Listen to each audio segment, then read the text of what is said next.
I mean, I feel like your debut. How come it feels like a debut? Because your last project did really well. I appreciate that. I mean, it is. I'm never gonna take that away from the debut. It's just we leveled up and we're reintroducing ourselves again. It's a good Mm, feeling. It should feel like a debut every time, ideally. I mean, it's been a little less than 2 years since the last project, and that's not a lot of time. I feel like to put together a project of this caliber. So, what was the creative process like for it? Just being in there every day. I went to the studio every day. We were working hard, just putting shots up and pushing it along. And you'll be able to hear a big difference between this one and the last one because I'm so involved in the production and Mm. the arrangements and the sound selection, the chord choices. Like, I just had my hands all over this, along with the executive producers Angel Lopez and Rosé Shahab. So we Is put that in work. something that is that something you always want to do, like be more hands on in terms of the production? I think so. I think it's something that's just naturally come to me. As you get more into something, you start to fine tune it and you start to realize what you care about more.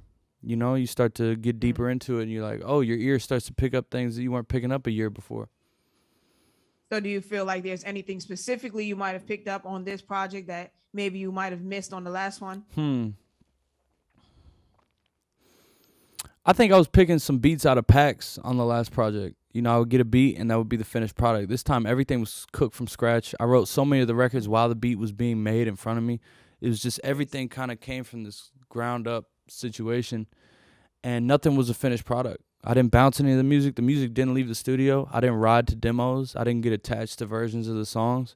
The songs were fluid and some of these final products were totally different from how they started.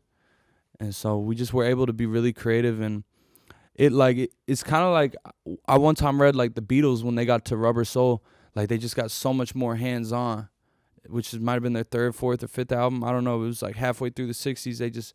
Everything changed for them in the studio and they started like caring about things they didn't care about. They realized everything was possible. I don't know if I'm in that space yet, but I'm definitely in a space where I'm open-minded and anything can happen to a song. If we want the beat to switch, the beat can switch. If we want to take an element out, we can take it out. If we want the drums to change, we'll put some new drums on there. Like, anything's possible. We're not going to settle. If there's something I don't like about a song, we're going to get it right if we're going to put it out.